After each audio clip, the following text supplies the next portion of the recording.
ओम नमो भगवते वासुदेवाय। जय जय श्री चैतन्य जय नित्यानंद, जय द्वैत चंद्र जय गौरभक्तवृंद। जय जय श्री चैतन्य जय नित्यानंद, जय द्वैत चंद्र जय गौरभक्तवृंद। ओम ज्ञानतिमिरान्धस्य ज्ञानाञ्जनशलाकया चक्षुरुन्मिलितं येन तस्मै श्रीगुरवे नमः।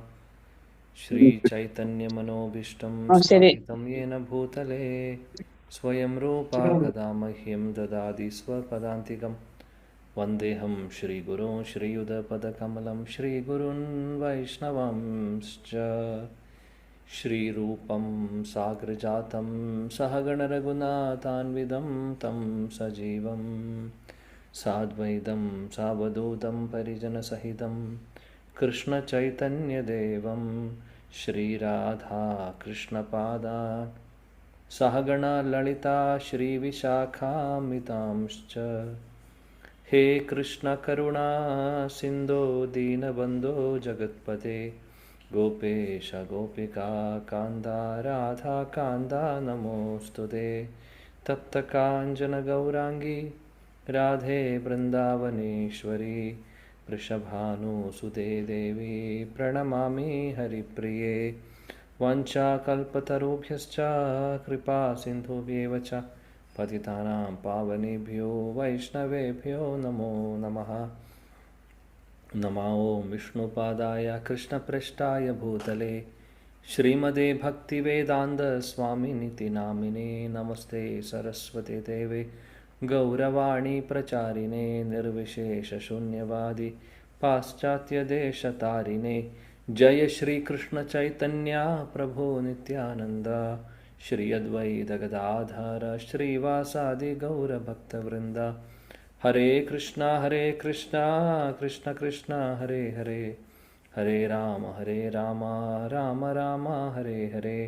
हरे कृष्णा कृष्ण कृष्ण हरे हरे, हरे राम राम राम हरे हरे।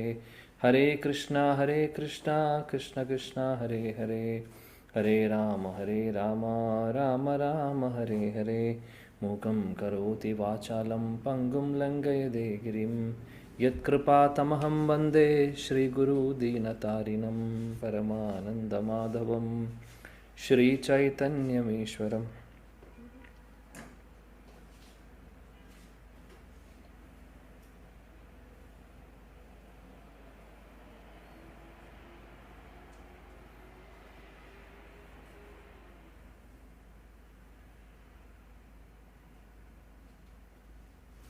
ഹരേ കൃഷ്ണ. പ്രിയപ്പെട്ട എല്ലാ ഭക്തർക്കും എൻ്റെ വിനീതമായ പ്രണാമം.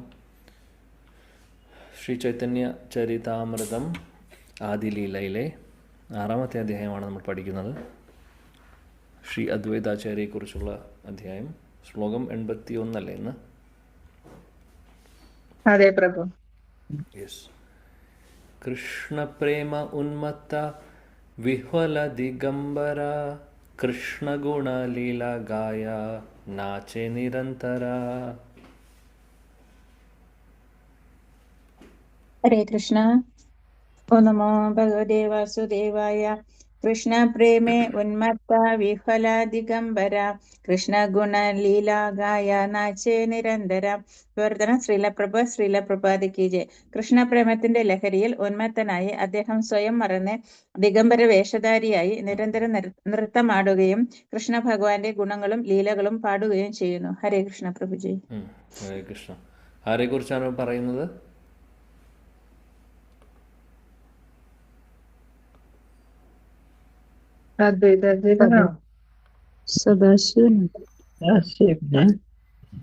കഴിഞ്ഞ ശ്ലോകങ്ങൾ ആരെക്കുറിച്ചായിരുന്നു? സദാശിവന്റെ. ഓക്കെ. വൈഷ്ണവാനായും യഥാ ശംഭു മഹാദേവൻ കൃഷ്ണൻ്റെ പ്രിയപ്പെട്ട അല്ലെങ്കിൽ ഏറ്റവും വരിഷ്ഠനായിട്ടുള്ള ഭക്തനാണ്. അദ്ദേഹം കൃഷ്ണപ്രേമത്താൽ ഇങ്ങനെ ഡാൻസ് കളിക്കും, പാടും. അങ്ങനെയാണ് അദ്ദേഹം എപ്പോഴും. അദ്ദേഹം ഉന്മാദത്തിലാണ് കൃഷ്ണപ്രേമത്തിൻ്റെ. പീത മാത ഗുരു സഖ ഭാവകേയ നയ कृष्ण प्रेमेरे स्वभावे दास्य भावे से कार्य करया. हरे कृष्ण। पिता माता गुरु सखा भावकेन नया कृष्ण प्रेमेर हरे स्वभावे कृष्ण प्रभु। दास्य भाव से करय. ഹരേ കൃഷ്ണ. വിവർത്തനം ബൈ ശ്രീല പ്രഭുപാദ് കി ജയ്. എല്ലാ വികാരങ്ങളും പിതാവിന്റെയോ മാതാവിന്റെയോ ഗുരുവിന്റെയോ സുഹൃത്തിന്റെയോ ആകട്ടെ, എല്ലാം സേവന മനോഭാവം നിറഞ്ഞതാണ്. കൃഷ്ണപ്രേമത്തിന്റെ പ്രകൃതം അതാണ്. ഹരേ കൃഷ്ണ. അതായത് എല്ലാ തരത്തിലുള്ള ഇമോഷൻസ്, അത് സഖ്യഭാവമാവട്ടെ, അത് അല്ലെങ്കിൽ വാത്സല്യമാവട്ടെ, ഇതെല്ലാം അച്ഛൻ, അമ്മ, അല്ലെങ്കിൽ സുഹൃത്ത്, അല്ലെങ്കിൽ നമ്മുടെ ഗുരു, ഇതെല്ലാം ഈ ഇമോഷൻസ് എല്ലാം സേവന മനോഭാവത്തോ അതിൽ സേവനം എന്ന് പറയുന്ന ദാസ്യഭാവം അതിനകത്ത് അടങ്ങിയിട്ടുണ്ട്. അതാണ് ആ ഒരു കൃഷ്ണപ്രേമത്തിൻ്റെ സ്വഭാവം. അതാണ് ഇവിടെ ശ്രീല കൃഷ്ണദാസ് കവിരാജ് ഗോസ്വാമി പറയുന്നത്. കൃഷ്ണപ്രേമത്തിൻ്റെ സ്വഭാവം അങ്ങനെയാണ്. ദാസ്യഭാവം കലർന്നിട്ടുള്ളതായിരിക്കും. അത് ഏത് ഭാവത്തിൽ, സഖ്യമാവട്ടെ, മാധുര്യം, വാത്സല്യം ആയാലും ഏതാണെങ്കിലും അതിൽ സേവനം അല്ലെങ്കിൽ ദാസ്യഭാവം ഉണ്ടാവും. കാര്യം എന്താണെന്ന് വെച്ചാൽ ആ സെർവിറ്റ്യൂഡ് എന്ന് പറഞ്ഞു കഴിഞ്ഞാൽ കൃഷ്ണനെ നമ്മൾ സേവനം ചെയ്യുന്ന ആ മനോഭാവം.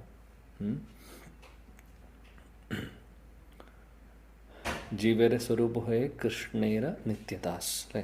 അപ്പോൾ ആ ഒരു ഭാവം ഏത് പൊസിഷനിലാണെങ്കിലും ഏത് ഭാവത്തിലാണെങ്കിലും ആ സെർവിറ്റ്യൂഡ് എന്ന് പറയുമ്പോൾ, കാര്യം ദാസനും ഭഗവാനും അല്ലെങ്കിൽ കൃഷ്ണനും സേവകനും അല്ലേ. അപ്പോൾ സർവീസ് എപ്പോഴും ഉണ്ട് അതിനകത്ത്. അത് നമ്മുടെ നോർമൽ റിലേഷൻഷിപ്പിൽ നോക്കിക്കഴിഞ്ഞാൽ തന്നെ ഏറ്റവും നല്ല റിലേഷൻ അച്ഛനും അമ്മയായിട്ടുള്ള റിലേഷനോ, മക്കളും അച്ഛനും അമ്മയും തമ്മിലുള്ള റിലേഷനും, ഭാര്യ ഭർത്താവും റിലേഷനാണെങ്കിലും അതിലും ആക്ച്വലി സ്നേഹം എന്ന് പറയുന്നത് സർവീസാണ് അല്ലേ. അങ്ങോട്ടും ഇങ്ങോട്ടും നമ്മൾ സർവീസ് ചെയ്യുന്നു. അതാണ് ബേസിക്കലി സ്നേഹം.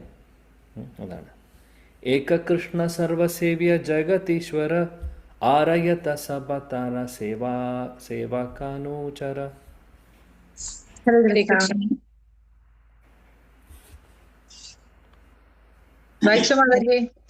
हरे कृष्ण। ओम नमो भगवते वासुदेवाय। एक कृष्ण सर्वसेव्य जगत ईश्वर आरायद सबातांजा सेवागानुजर.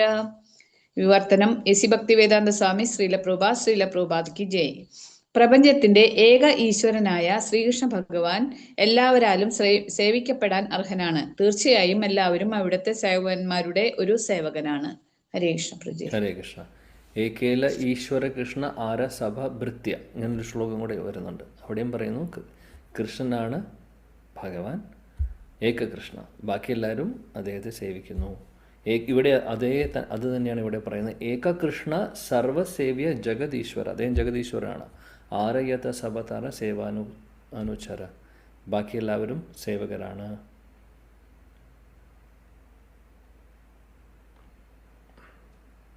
സേവകന്റെ സേവകർ, വൃത്യര വൃത്യ. സേ കൃഷ്ണ അവതീർണ ചൈതന്യ ഈശ്വര അത ഏവ അര സഭ താഹാര കിങ്കര. हरे कृष्ण। श्री कृष्ण अवतीर्ण चैतन्य ईश्वर अतएव अरसभ तन्हार किंगेरा. विवर्तനം ബൈ ഹിസ് ഡിവൈൻ ഗ്രേസ് സഭ ശരണാരവിന്ദ ഭക്തി വേദാന്ത സ്വാമി ശ്രീല പ്രഭുപാദ് കി ജയ്. അതേ ശ്രീകൃഷ്ണ ഭഗവാൻ പരമദിവ്യോത്തമ പുരുഷനായ ശ്രീ ചൈതന്യനായി അവതരിച്ചിരിക്കുന്നു. അതിനാൽ എല്ലാവരും അവിടുത്തെ ഭൃത്യരാണ്. ഹരേ കൃഷ്ണ. അതേ കൃഷ്ണൻ തന്നെയാണ് ശ്രീ ചൈതന്യ മഹാപ്രഭു. ചൈതന്യ മഹാപ്രഭുവിൻ്റെ സേവകരാണ് ബാക്കി എല്ലാവരും എന്ന് പറയുന്നു. കേഹ മാനെ കേഹ നാ മാനെ സബ താരദാസ് യേ നാ മാനെ താര ഹായ സേ പാപേ നാശ്. ഹരേ കൃഷ്ണ. കേഹ മാനെ കേഹ നാ മാനെ സബ താരദാസ യേ നാ മാനെ താര ഹയ സേ പാപേ നാശ. വിവർത്തനം ഭാവാർത്ഥം ശ്രീല പ്രഭുപാദ് കി ജയ്. ചിലർ അവിടെ നിന്നെ അംഗീകരിക്കുന്നു, ചിലരോ അംഗീകരിക്കുന്നില്ല. എങ്കിലും എല്ലാവരും അവിടുത്തെ ഭൃത്യന്മാരാണ്. അവിടെ നിന്നെ സ്വീകരിക്കാത്ത ഒരുവൻ അവന്റെ പാപകർമ്മങ്ങളാൽ നശിപ്പിക്കപ്പെടും. ഭാവാർത്ഥം: ഒരു ജീവൻ തന്റെ സ്വരൂപാവസ്ഥ വിസ്മരിക്കുമ്പോൾ ഭൗതിക വിഭവങ്ങളുടെ ആസ്വാദകനാകാൻ സ്വയം തയ്യാറെടുക്കുന്നു. പരമദിവ്യോത്തമ പുരുഷനായ ഭഗവാന് വേണ്ടിയുള്ള സേവനം തൻ്റെ പരമമായ പ്രവൃത്തിയല്ലെന്ന ചിന്തയാൽ അയാൾ ചിലപ്പോൾ തെറ്റായി നയിക്കപ്പെടുകയും ചെയ്തേക്കാം.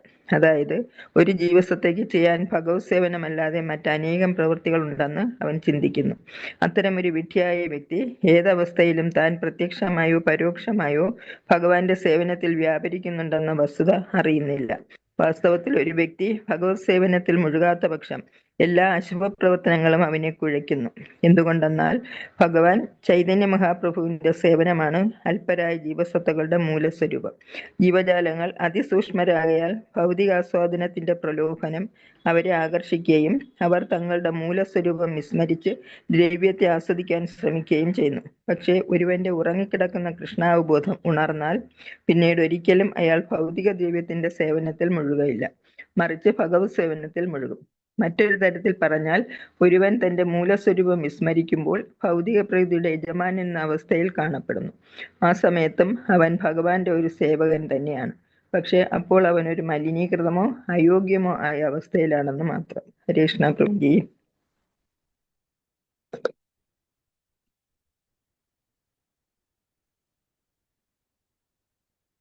മ്യൂട്ടാണ് പ്രഭുജി. കേൾക്കുന്നില്ല പ്രഭു. മ്യൂട്ടായിരുന്നു, അതുകൊണ്ടാണ്.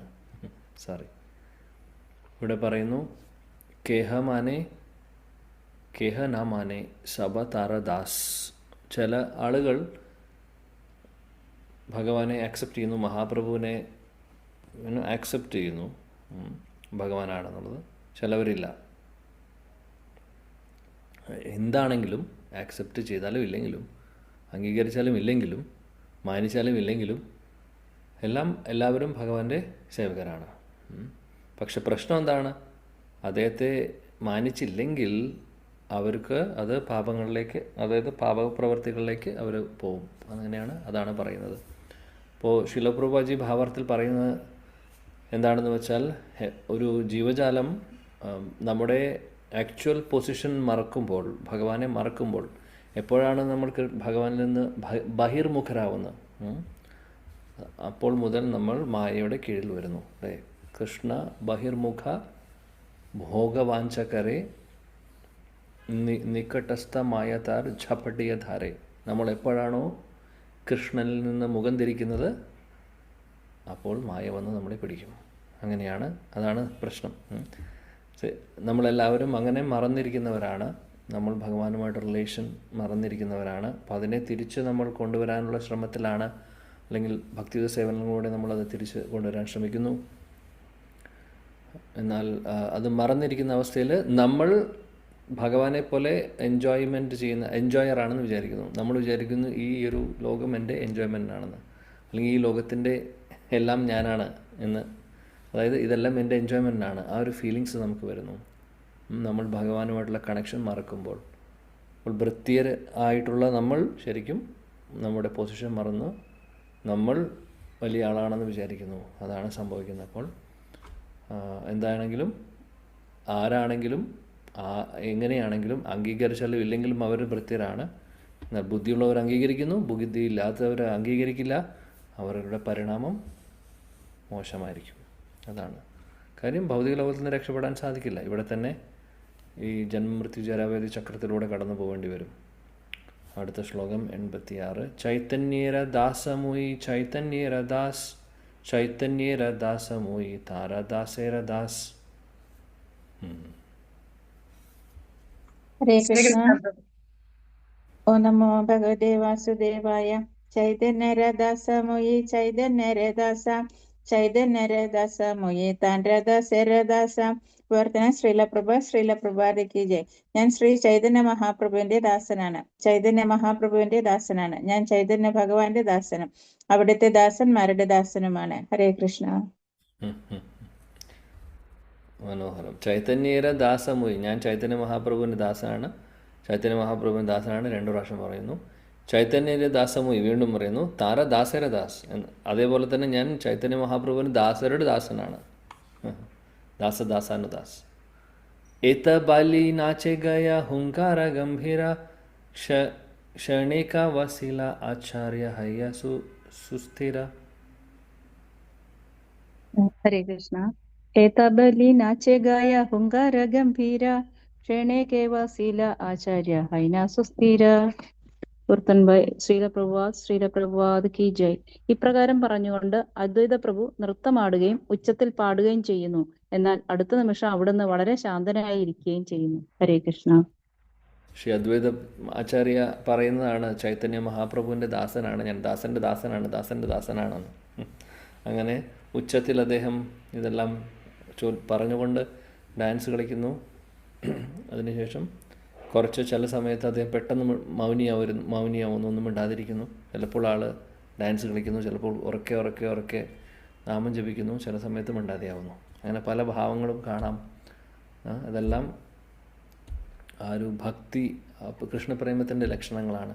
ഭക്ത അഭിമാനമൂല ശ്രീ ബലരാമേ സൈ ഭാവേ അനുഗത താര അംശഗണേ. ഹരേ കൃഷ്ണ പ്രഭു. ഭക്ത അഭിമാന മൂല ശ്രീ ബലരാമേ സൈ ഭാവേ അനുഗത തന്ത്ര അംശഗണേ. വിവർത്തനം ബൈ ഹിസ് ഡിവൈൻ ഗ്രേസ് അഭയ ചരണാരവിന്ദ ഭക്തി വേദാന്ത സ്വാമി ശ്രീല പ്രഭുപാദ് കി ജയ്. സേവന മനോഭാവത്തിന്റെ ഉറവിടം വാസ്തവത്തിൽ ബലരാമ ഭഗവാനാണ്. അവിടുന്ന് അനുഗമിക്കുന്ന വിസ്തരണങ്ങളെല്ലാം അതേ ഭാവത്തിൽ സ്വാധീനിക്കപ്പെടുന്നു. ഹരേ കൃഷ്ണ. Thank you. ഇവിടെ പറയുന്നു, ഈ ഭക്ത അഭിമാൻ എന്ന് പറയുന്നത് അതിൻ്റെ മൂലം എവിടുന്നാണ് വരുന്നത്? ശ്രീ ബലരാമനിൽ നിന്ന്. നമ്മളിത് ഒരുപാട് പ്രാവശ്യം ചർച്ച ചെയ്തിട്ടുണ്ട്. ശ്രീ ബലരാം പൂർണിമ ക്ലാസ്സുകളിലും അല്ലാതെയൊക്കെ നമ്മൾ നിത്യാനന്ദ പ്രഭുവിനെ കുറിച്ച് പറയുമ്പോഴൊക്കെ പറയാറുണ്ട്, ശ്രീ ബലരാമൻ ഭഗവാനെ പല രീതിയിലും സേവനം ചെയ്യുന്നു. എല്ലാ രസത്തിലും സേവനം ചെയ്യുന്ന ഒരു വ്യക്തിയാണ് ശ്രീ ബലരാമൻ. അപ്പോൾ അദ്ദേഹമാണ് ഭക്ത അഭിമാനം. ഈ ഭക്ത അഭിമാനം എന്ന് പറഞ്ഞാൽ ഭഗവാന്റെ ഭക്തൻ എന്നുള്ള സേവനം, ആ സേവന മനോഭാവം, ആ സെൻറ്റിമെൻറ്റ് വരുന്നത് തന്നെ, അല്ലെങ്കിൽ സേവന മനോഭാവം വരുന്നത് തന്നെ അതെല്ലാം ബലരാമനിൽ നിന്നാണ്. അപ്പോൾ അതുകൊണ്ടാണ് ബലരാമനെ നമ്മൾ ഗുരുതത്വമായിട്ട് പറയുന്നത്, അല്ലെ അഖണ്ഡ ഗുരുതത്വമാണ് ബലരാമൻ. കാര്യം ഈ സേവനം ഗുരുജനങ്ങൾക്ക് ഗുരുവിൻ്റെ ഒരു മൂടും സേവനമാണ്. അത് എവിടെ നിന്ന് വരുന്നു? ഇതിൻ്റെ മൂല കാരണം ആരാണ്? ഇദ്ദേഹമാണ്, ശ്രീ ബലരാമൻ അല്ലെങ്കിൽ ശ്രീ നിത്യാനന്ദ പ്രഭു. ബാക്കി വരുന്നവരൊക്കെ അപ്പോൾ അദ്ദേഹത്തിൻ്റെ താഴെ ഈ തത്വത്തിൽ വരുന്നവരൊക്കെ ആ ഒരു ഭാവം അവരിലും കിട്ടുന്നു. കാര്യം മൂലകാരണം ആരാണ്? ബലരാമനാണ്, അല്ലേ? അപ്പോൾ ഈ സേവനാ മനോഭാവം വരുന്നത് ഭക്തിയിൽ ആക്ച്വലി അത് ബലരാമനിൽ നിന്നാണെന്നാണ് ഇവിടെ പറയുന്നത്. ഭക്താഭിമാനം. താര അവതാര ഏക ശ്രീ സംഘർഷണ ഭക്തബലി അഭിമാന കരേ സർവക്ഷണ. ഹരേ കൃഷ്ണ. ഓം നമോ ഭഗവതേ വാസുദേവായ. താര അവതാര ഏക ശ്രീ സംഘർഷണ ഭക്തബലി അഭിമാന കരേ സർവക്ഷണ. വിവർത്തനം എസി ഭക്തിവേദാന്ത സ്വാമി ശ്രീല പ്രഭുപാദ് കി ജയ്. അവിടത്തെ അവതാരങ്ങളിൽ ഒന്നായ സംഘർഷണൻ എല്ലായ്പ്പോഴും സ്വയം ഒരു ഭക്തനായി പരിഗണിക്കുന്നു. ഹരേ കൃഷ്ണ പ്രഭുജി. സംഘർഷണൻ ബലരാമൻ്റെ വിസ്തരണമാണ്, അല്ലേ? അവതാരമാണ്. അപ്പോൾ അദ്ദേഹത്തിൻ്റെ ഭാവം അങ്ങനെ തന്നെയാണ്. ഭക്തഭാവത്തിലാണ് സംഘർഷം ഉള്ളത്, സേവനം. താര അവതാരായ ശ്രീയുത ലക്ഷ്മണ ശ്രീരാമേര ദാസ്യതി ഹോ കൈല അനുക്ഷണ. ഹരേ കൃഷ്ണ പ്രഭുജി. താൻ്റെ അവതാര ആന ശ്രീയുത ലക്ഷ്മണ ശ്രീരാമേര ദാസ്യതിൻഹോ കൈല അനുക്ഷണ. വിവർത്തനം ശ്രീല പ്രഭുപാദ് കി ജയ്. അവിടുത്തെ മറ്റൊരു അവതാരമായ സുന്ദരനും ഐശ്വര്യവാനുമായ ലക്ഷ്മണൻ എല്ലായ്പ്പോഴും ഭഗവാൻ ശ്രീരാമചന്ദ്രന് സേവനം ചെയ്യുന്നു. കൃഷ്ണ. ശ്രീ ബലരാമൻ്റെ വിസ്തരണങ്ങളെ കുറിച്ചാണ് പറയുന്നത്. ആദ്യം സംഘർഷനെ കുറിച്ച് പറഞ്ഞു, ഇവിടെ ലക്ഷ്മണനെ കുറിച്ച് പറയുന്നു. ശ്രീരാമചന്ദ്ര ഭഗവാന്റെ സേവകൻ, സഹോദരൻ ലക്ഷ്മണൻ, അദ്ദേഹവും ബലരാമൻ്റെ അവതാരമാണ് എന്ന് പറയുന്നു. സംഘർഷണ അവതാര കാരണാബ്ദിശായി താഹാര ഹൃദയേ ഭക്തഭാവ അനുയായി. ഹരേ കൃഷ്ണ. ഓ നമോ ഭഗവതേ വാസുദേവായ. സംഘർഷണ അവതാര കാരണാബ്ദിശായ താൻഹാര ഹൃദയേ ഭക്തഭാവ അനുയായി. വിവർത്തന ശ്രീല പ്രഭുപാദ് കി ജയ്. കാരണോദ്ദേശായി വിഷ്ണു സംഘർഷന്റെ ഒരു അവതാരമാണ്. അപ്രകാരം ഒരു ഭക്തന്റെ വികാരം എല്ലായ്പ്പോഴും അവിടെ നിന്റെ ഹൃദയത്തിലുണ്ട്. ഹരേ കൃഷ്ണ. വിഷ്ണു കാരണ ഉദകസായ വിഷ്ണു, മഹാവിഷ്ണു സംഘർഷൻ്റെ അവതാരമാണ്. സംഘർഷനിൽ നിന്നാണ് മഹാവിഷ്ണു വരുന്നത്. നമ്മളിത് ഒരുപാട് വർഷം ചർച്ച ചെയ്തിട്ടുണ്ട്. നമ്മുടെ മഹാസംഘർഷൻ്റെ എക്സ്പാൻഷൻസ് ആണ്. അങ്ങനെയാണ് കാരണോദസായ വിഷ്ണു അല്ലെങ്കിൽ പുരുഷ അവതാരങ്ങളുടെ ഒരു തുടക്കം അങ്ങനെയാണ് അല്ലേ. അപ്പോൾ ഭക്താഭിമാനം അല്ലെങ്കിൽ ആ ഭക്തർക്കുണ്ടാവുന്ന ആ വികാരം ഇവരിലെല്ലാവരിലും ഉണ്ട് എന്നാണ് പറയുന്നത്. താഹാര പ്രകാശഭേദ അദ്വൈത ആചാര്യ കായമന വാക്യതാര ഭക്തി സദാ കാര്യ. ഹരേ കൃഷ്ണ പ്രഭു. തൻഹാര പ്രകാശ ഭേദ അദ്വൈത ആചാര്യ കായമന വാക്യ തൻട്ര ഭക്തി സദാ കാര്യ. വിവർത്തനം ബൈ ഹിസ് ഡിവൈൻ ഗ്രേസ് അഭിചരണാരവിന്ദ ഭക്തി വേദാന്ത സ്വാമി ശ്രീല പ്രഭുപാദ് കി ജയ്.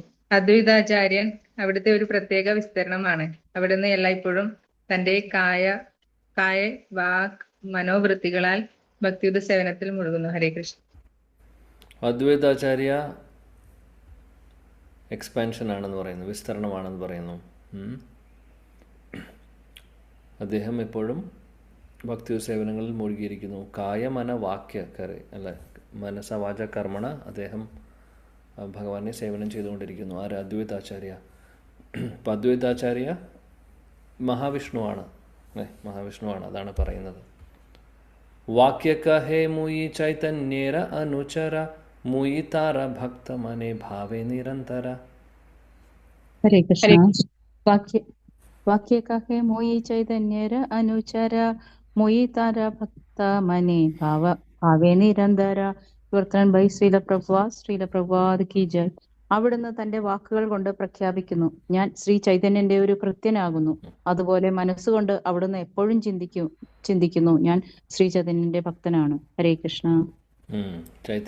ശ്രീ അദ്വൈത പ്രഭു അദ്ദേഹം എപ്പോഴും ചിന്തിക്കുന്നത്, എപ്പോഴും പറയുന്നു മാത്രമല്ല, അദ്ദേഹത്തിൻ്റെ ഉള്ളിലും അങ്ങനെ തന്നെ എപ്പോഴും പറയുകയും ചെയ്യുന്നു, ഞാൻ മഹാപ്രഭുവിൻ്റെ, ശ്രീ ചൈതന്യ മഹാപ്രഭുവിൻ്റെ സേവകനാണ്. അദ്ദേഹം ആ ഒരു സേവനത്തിൽ അല്ലെങ്കിൽ ആ സേവകൻ്റെ മനോഭാവത്തിൽ അദ്ദേഹം ഒരുപാട് സന്തോഷമുണ്ട്. അദ്ദേഹത്തിന് എപ്പോഴും പറയുന്നു, ഞാൻ അദ്ദേഹത്തിൻ്റെ ഭക്തനാണ്, സേവകനാണ് എന്ന്. ജല തുളസി ദിയ കരേ കായത്തെ സേവന ഭക്തി പ്രചാരീയ സഭാ തരില ഭുവന. ഹരേ കൃഷ്ണ. ജല തുളസി ദിയ കരേ കായത്തെ സേവന ഭക്തി പ്രചാരീയ സഭാ താരില ഭുവന. വിവർത്തനം എസി ഭക്തി വേദാന്ത സ്വാമി ശ്രീല പ്രഭുപാദ് കി ജയ്. അവിടുന്ന് ശരീരം കൊണ്ട് ഭഗവാന് ഗംഗാജലവും തുളസീദളങ്ങൾ അർപ്പിച്ച് സേവിക്കുകയും ഭക്തി പ്രചരണം ചെയ്ത് മുഴുവൻ ബ്രഹ്മാണ്ടത്തെയും മോചിപ്പിക്കുകയും ചെയ്തു. ഹരേ കൃഷ്ണ പ്രഭു. തുളസീദളം അതേപോലെ ഗംഗാജലം, ഇത് രണ്ടും ഉപയോഗിച്ച് ശ്രീ അദ്വൈത പ്രഭു ഭഗവാനെ ആരാധിക്കാറുണ്ട്. അങ്ങനെ അതേപോലെ തന്നെ അദ്ദേഹം പ്രചരണം ചെയ്തുകൊണ്ട് ഭക്തർക്ക് ഒരുപാട് ആളുകളെ കൃഷ്ണാവബോധത്തിലേക്ക് കൊണ്ടുവരുന്നു. അപ്പോൾ ഇതെല്ലാം ചെയ്ത് അദ്ദേഹം ഈ ഭുവനം മുഴുവനും, ബ്രഹ്മാണ്ടം മുഴുവനും അദ്ദേഹം അവരെയൊക്കെ മുക്തരാക്കുന്നു എന്നാണ് പറയുന്നത്. അത്രയും ശക്തിയാണ് ഉള്ളത് അദ്വൈതാചാര്യയുടെ പ്രചരണത്തിനാണെങ്കിലും അല്ലെങ്കിൽ അദ്വൈതാചാര്യയ്ക്ക്. പൃഥ്വി അധരേണ യേ ശേഷ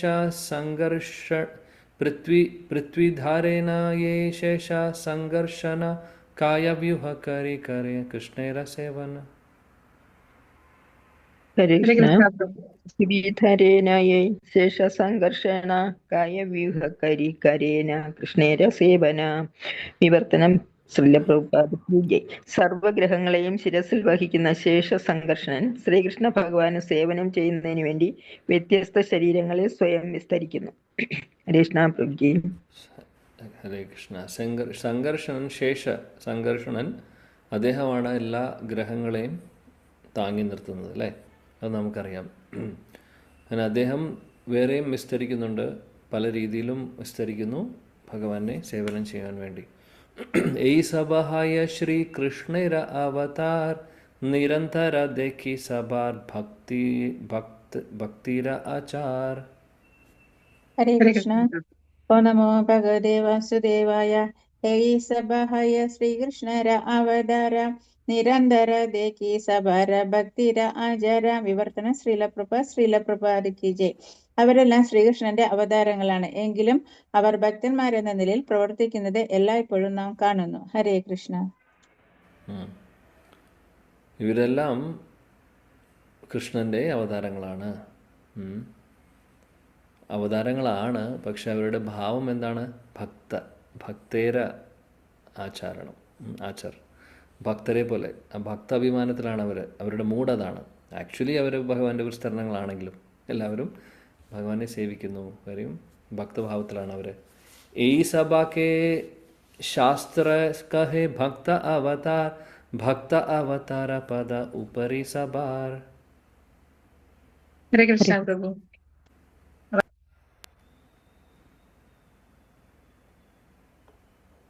ഹരേ കൃഷ്ണ. വായിക്കൂ.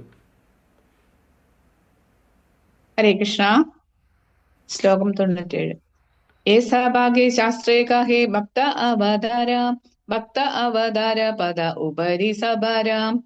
വിവർത്തനം ബൈ ശ്രീല പ്രഭുപാദ് കി ജയ്. വേദശാസ്ത്രങ്ങൾ അവരെ ഭക്താവതാരങ്ങൾ എന്ന് വിളിക്കുന്നു. അത്തരമൊരു അവതാരത്തിന്റെ സ്ഥാനം മറ്റെല്ലാത്തിനും ഉപരിയാണ്. ഹരേ കൃഷ്ണ പ്രജയ്. ഭാവാർത്ഥം.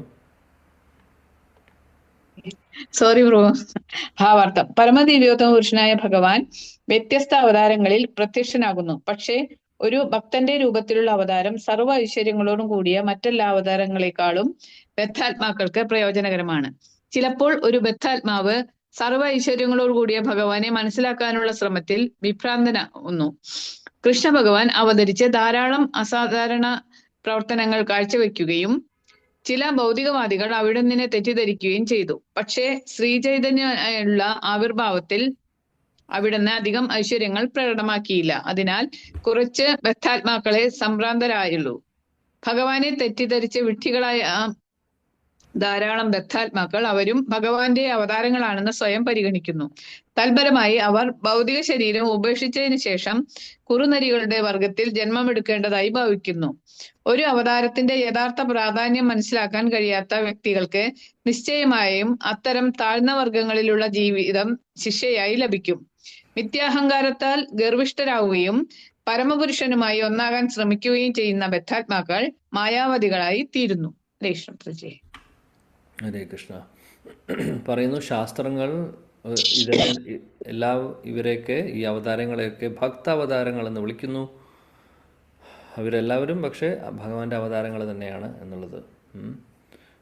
എന്നാൽ ഇവിടെ ഭാവാർത്ഥത്തിൽ ശിലപ്രഭുജി പറയുന്നു, ഭഗവാൻ ഒരുപാട് അവതാരങ്ങളുണ്ട്.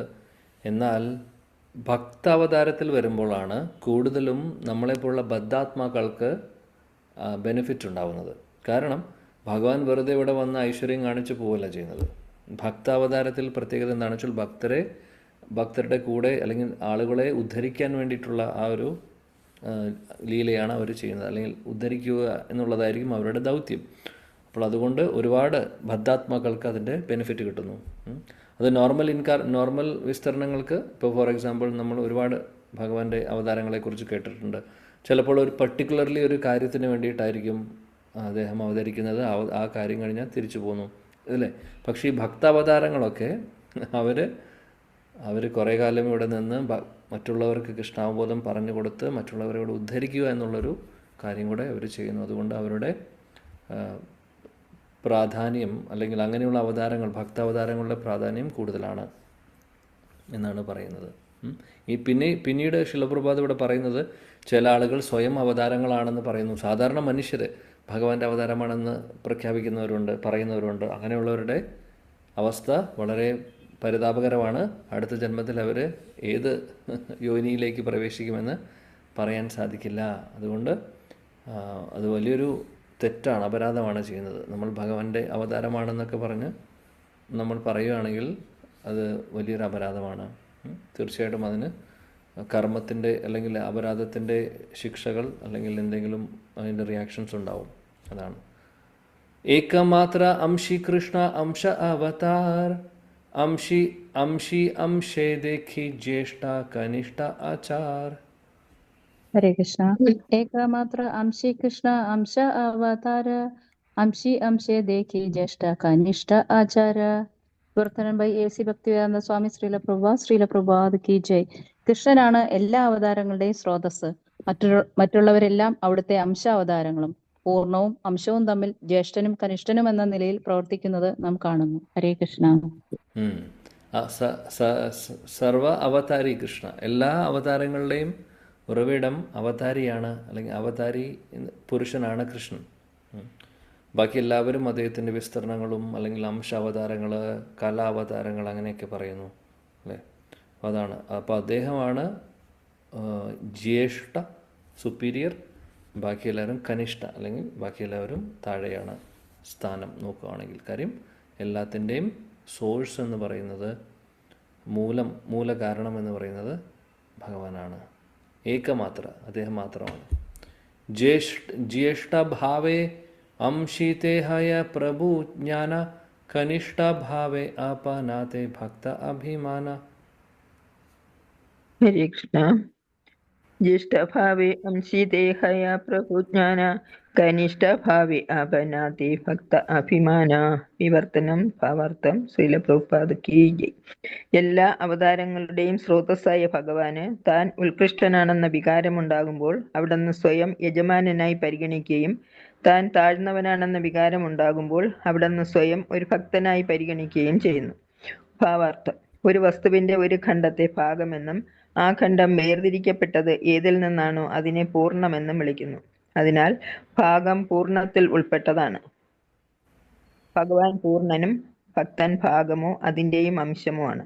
ഭഗവാനും ഭക്തനും തമ്മിലുള്ള ബന്ധം അതാണ്. ഭക്തന്മാർക്കിടയിൽ വലിയവരെന്നും ചെറിയവരെന്നും പരിഗണിക്കപ്പെടുന്ന തരം തിരിവുകളുമുണ്ട്.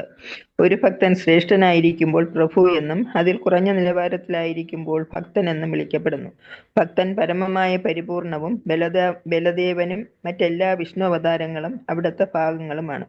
അതിനാൽ കൃഷ്ണ ഭഗവാന് തന്റെ പരമോന്നതമായ സ്ഥാനത്തെക്കുറിച്ചും എല്ലാ വിഷ്ണു അവതാരങ്ങൾക്കും ഭക്തന്മാരെന്ന തങ്ങളുടെ പദവിയെക്കുറിച്ചും അവബോധമുണ്ട്. ഹരീഷ്ണ പ്രഭുജി. ഹരേ കൃഷ്ണ. എല്ലാ അവതാരങ്ങളുടെയും ഉറവിടം അല്ലെങ്കിൽ വരുന്നതെല്ലാം ഭഗവാനിൽ നിന്നാണ്. അവതാരി പുരുഷനാണ് കൃഷ്ണൻ എന്ന് പറയുന്നു. അപ്പോൾ അദ്ദേഹത്തിനകത്ത് എല്ലാവിധ തരത്തിലുള്ള ഭാവങ്ങളും ഉണ്ട്. ജ്യേഷ്ഠഭാവം എന്ന് പറഞ്ഞു കഴിഞ്ഞാൽ സുപ്പീരിയർ ആണെന്നുള്ള ഒരു ഭാവം. ആ ഒരു ഭാവം എന്ന് പറയുന്ന ആ ഒരു മൂഡ് അല്ലെങ്കിൽ ഇമോഷൻ. അതേപോലെ തന്നെ അദ്ദേഹം ഭക്തഭാവത്തിൽ വരുന്ന സമയത്ത് അദ്ദേഹത്തിനകത്ത് അങ്ങനെയുള്ള ഭാവങ്ങളും വരുന്നു. കാര്യം ഇവിടെ പ്രഭുപാദ് അതിനെ എക്സ്പ്ലെയിൻ ചെയ്യുന്നത് എന്താണെന്ന് വെച്ചാൽ, പൂർണ്ണമായിട്ടുള്ള ഒന്നിനകത്ത് ബാക്കിയെല്ലാം വരുന്നു. എപ്പോഴും നമ്മൾ കേട്ടിട്ടുള്ള ഉദാഹരണം, എനിക്ക് തോന്നുന്നു സിദ്ധകരംഗ പ്രഭു എപ്പോഴും പറയുന്ന ഉദാഹരണമാണ്, ഒരു 100 രൂപയുണ്ടെങ്കിൽ 100 രൂപയിൽ 99 മുതൽ 1 മുതൽ 99 വരെയുള്ളത് അതിനകത്ത് വരുന്ന ഒന്ന്. അതേപോലെ ഭഗവാൻ 100 ആണെങ്കിൽ അതിനകത്ത് എല്ലാം ഉണ്ട്, ബാക്കിയെല്ലാം ഇൻക്ലൂഡഡ് ആണ്. അപ്പോൾ അദ്ദേഹം വിസ്തരിക്കുന്ന സമയത്ത്, പല അവതാരങ്ങളും എടുക്കുന്ന സമയത്ത് ആ ക്വാളിറ്റീസൊക്കെ, അല്ലെങ്കിൽ വേണ്ട ക്വാളിറ്റി എന്താണോ അദ്ദേഹത്തിൻ്റെ ആ സോഴ്സ് ആയിട്ടുള്ള ഭഗവാനിൽ എല്ലാം ഉണ്ട്. അതാണ് പറയുന്നത്. ചൈതന്യ മഹാപ്രഭു അവതരിക്കുമ്പോൾ അദ്ദേഹത്തിനകത്ത് എല്ലാ ക്വാളിറ്റീസും ഉണ്ടാവും. ഭക്തരുടെ ഭാവം ഉണ്ടാവും, അല്ലാതെ ഉണ്ടാവും. ഡിപ്പെൻസ്, ഏത് ഭാവത്തിലാണോ അദ്ദേഹം അവതരിക്കുന്നത് അതനുസരിച്ചിട്ടാണ് പറയുന്നത്. അപ്പോൾ പ്രഭുപാദ് ഒരു കാര്യം കൂടെ പറയുന്നു, കൃഷ്ണനാണ് അവതാരി, ബലദേവൻ, വിഷ്ണു, ബാക്കിയുള്ള വിഷ്ണുമൂർത്തികളെല്ലാവരും ഭഗവാന്റെ വിസ്തരണങ്ങൾ അല്ലെങ്കിൽ അവതാരങ്ങളാണ്. അപ്പോൾ ആ ഒരു പൊസിഷൻ, സുപ്പീരിയർ പൊസിഷൻ ഭഗവാൻ കൃഷ്ണന് തന്നെയാണ്. ഹരേ കൃഷ്ണ. ഓക്കെ, അടുത്ത ശ്ലോകം. കൃഷ്ണേര സമതഹൈതേ ബഡ ഭക്തപദ ആത്മഹൈതേ കൃഷ്ണേര ഭക്തഹായ പ്രേമാസ്പദ. ഹരേ കൃഷ്ണ പ്രഭു. കൃഷ്ണേര സമതഹൈതേ ബഡ ഭക്തപദ ആത്മഹൈതേ കൃഷ്ണേര ഭക്തഹായ പ്രേമാസ്പദ. വിവർത്തനം ഭാവാർത്ഥം ബൈ ഹിസ് ഡിവൈൻ ഗ്രേസ് അഭയ ചരണാരവിന്ദ ഭക്തി വേദാന്ത സ്വാമി ശ്രീല പ്രഭുപാദ് കി ജയ്. കൃഷ്ണനെ തുല്യനാകുന്നതിനേക്കാൾ വലുത് കൃഷ്ണന്റെ ഒരു ഭക്തൻ എന്ന സ്ഥാനമാണ്. എന്തുകൊണ്ടെന്നാൽ ഭക്തന്മാരാണ് ഭഗവാന് തന്നേക്കാൾ പ്രിയപ്പെട്ടവർ. ഭാവാർത്ഥം. ഭഗവാനുമായി ഒന്നാകുക എന്ന സങ്കല്പം ഭഗവത് സേവനത്തേക്കാൾ താഴ്ന്നതാണ്. എന്തുകൊണ്ടെന്നാൽ കൃഷ്ണ ഭഗവാന് ഭക്തരോട് തന്നേക്കാൾ സ്നേഹമുണ്ട്. ശ്രീമദ് ഭാഗവതത്തിൽ 9:4-68 ഭഗവാൻ വ്യക്തമായി പറയുന്നു. സാധവോ ഹൃദയം മഹ്യം സാധൂനാം ഹൃദയം ത്വഹം മദന്യത്തേന ജാനന്തി നാഹം തേഭ്യോ മനാഗപി.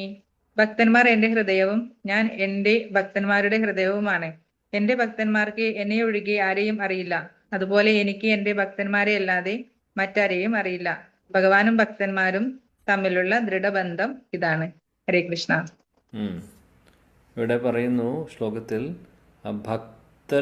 ഭക്തൻ എന്ന് പറയുന്ന ആ ഒരു പൊസിഷൻ ആക്ച്വലി അതൊരു വലിയൊരു പൊസിഷനാണ്.